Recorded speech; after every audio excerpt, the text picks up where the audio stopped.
You got mail.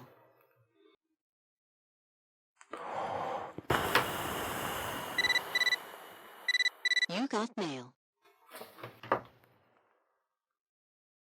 Ah ouais. Bah ouais.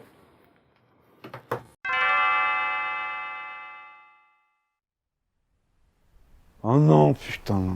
C'est toi qui m'as fait traverser un portail, là, espèce d'enculé. T'es au conspire, depuis quand t'es livreur? Y'en a qui bossent, hein. Non mais vraiment. Non, c'est... J'ai été démonétisé et ma maman elle m'a dit trouve un boulot. Donc... Comment?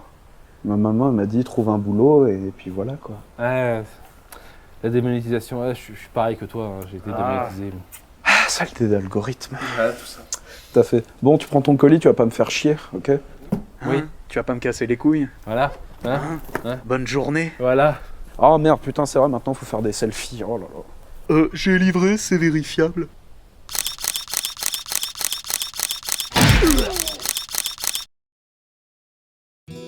BenQ m'a récemment contacté pour tester leur dernier vidéoprojecteur 4K, le modèle W2700, devenant de ce fait le tout premier produit testé de l'histoire de cette chaîne YouTube où est diffusée mon émission CGM dédiée à l'histoire des effets spéciaux numériques. Étant déjà équipé d'un téléviseur 4K de chez Panasonic depuis 2016, le TX50CX700E, tout dernier modèle de la marque, a bénéficié d'une option 3D active, j'étais donc très intéressé de tester de la 4K en vidéoprojection, le 1080p étant à mon goût insuffisant lorsqu'on atteint des images de près de 80 pouces. J'ai donc installé le BenQ W2700 dans plusieurs configurations de pièces différentes, comprenant toile de projection déroulante, écran de projection sur cadre et mur blanc, le tout avec des reculs estimés entre 2 et 3,5 mètres, chaque fois posés sur table basse. La lentille du W2700 bénéficiant d'un zoom 1,3x, il est ainsi possible de profiter d'une diagonale de 70 pouces avec seulement 2 mètres de recul et jusqu'à 200 pouces si l'on possède chez soi un salon conséquent. La bonne nouvelle sur ce W2700, c'est que l'on a l'option d'un trapèze automatique qui réglera l'image à la bonne inclinaison, quel que soit l'emplacement. Réglage également ajustable après coup, facilité par la télécommande rétroéclairée fournie avec pile et que l'on choisira de conjuguer ou non avec les pieds dévissables sous l'unité.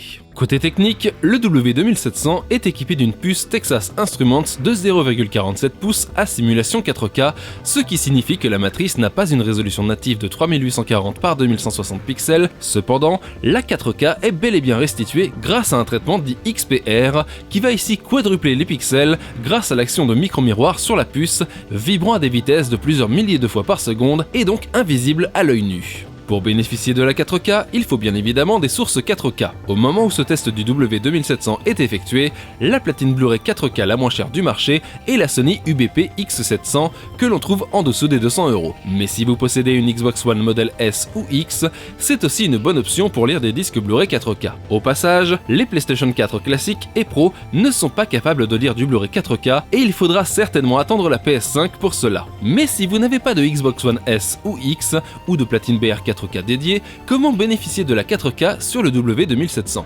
Deux options s'offrent ainsi à vous. Soit relier votre ordinateur via l'une des deux prises HDMI 2 disponibles sur l'appareil, soit passer par le lecteur interne disponible via le port USB 3.0. Ce lecteur interne n'étant cependant accessible qu'au support de stockage formaté en FAT32 et NTFS, il vous faudra obligatoirement un disque dur formaté pour PC pour pouvoir en profiter. Les cartes SD actuelles à la norme XC étant formatées en exFAT, elles ne sont par conséquent pas compatibles en l'état et doivent donc être converties en NTFS pour pouvoir fonctionner. Le problème, c'est que le lecteur interne est, à mes yeux, très loin de représenter une alternative viable à un PC ou un lecteur externe. Ça partait pourtant très bien côté compatibilité vidéo, puisque les fichiers 4K SDR et HDR encodés au format HEVC H265 que j'ai pu tester sont tous très bien reconnus, même chose pour les fichiers 3D stéréoscopiques encodés en H264, pourvu que vous ayez les lunettes actives compatibles DLP, une norme universelle sur vidéoprojecteur, à contrario du Bluetooth demandé sur ma TV 4K Panasonic. Là où ça ne va pas, c'est pour l'audio. Le lecteur interne vous informera qu'il ne peut tout simplement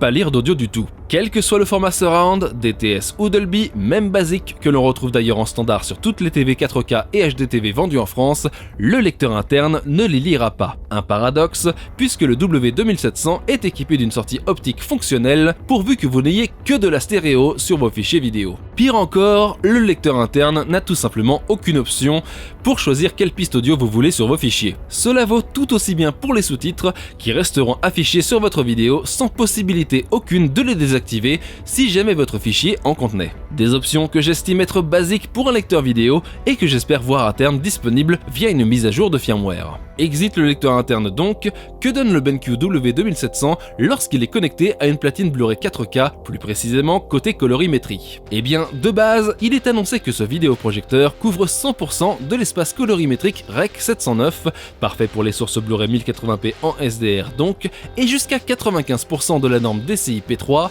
soit jusqu'à 66% de l'espace colorimétrique Rec 2020 utilisé pour la norme HDR sur Blu-ray 4K. Une bonne amélioration par rapport au modèle 4K précédent donc, le W1700, qui n'arrivait qu'à 50% des couleurs Rec 2020 à sa sortie fin 2018. Il est également annoncé comme compatible avec la norme HDR HLG, développée conjointement par la NHK et la BBC. La bonne nouvelle pour les sources HDR, c'est aussi le mode auto-mapping. Les taux de luminosité pouvant varier selon les films, il est bien souvent inconcevable pour l'utilisateur lambda de devoir paramétrer le gamma à chaque film visionné. Le W2700 offre ainsi la possibilité de faire ces réglages en temps réel à la place de l'utilisateur, et ce sans toucher au nombre de lumens. Un bonheur. Concernant le taux de lumens, justement, si le W2700 est annoncé comme allant jusqu'à 2000 lumens, il n'atteint en pratique ce chiffre que dans son mode Bright et descendra à 1345 lumens dans son mode cinéma, mode que je recommande. Il faudra bien évidemment laisser la lampe du vidéoprojecteur en mode normal pour atteindre ce taux, qui descendra à 1000 lumens en mode Echo. Mode Echo qui garantit apparemment une utilisation de la lampe pour 10 000 heures contre 4000 en mode normal. Une bonne luminosité pour une projection en intérieur donc. On notera d'ailleurs que le niveau sonore des 3 ventilateurs se limite à 37 décibels en mode normal contre 32 en mode Echo, ce qui est mieux que le best-seller de la marque, le W1070, et ses 40 décibels en fonctionnement. Un vidéoprojecteur silencieux donc. En définitive, que penser de ce BenQ W2700? Vendu au prix de 1600 € dans la plupart des boutiques, c'est clairement une petite bombe à laquelle nous avons ici affaire. Exception faite du lecteur interne, qui est une première décevante pour la marque, la qualité de projection est tout bonnement exceptionnelle en 4K pour un produit de cette gamme de prix. Il ne manque pas grand chose pour en faire un véritable incontournable, et j'espère que BenQ saura vite produire les correctifs nécessaires pour en faire leur nouveau W1070 et devenir leur best-seller 4K.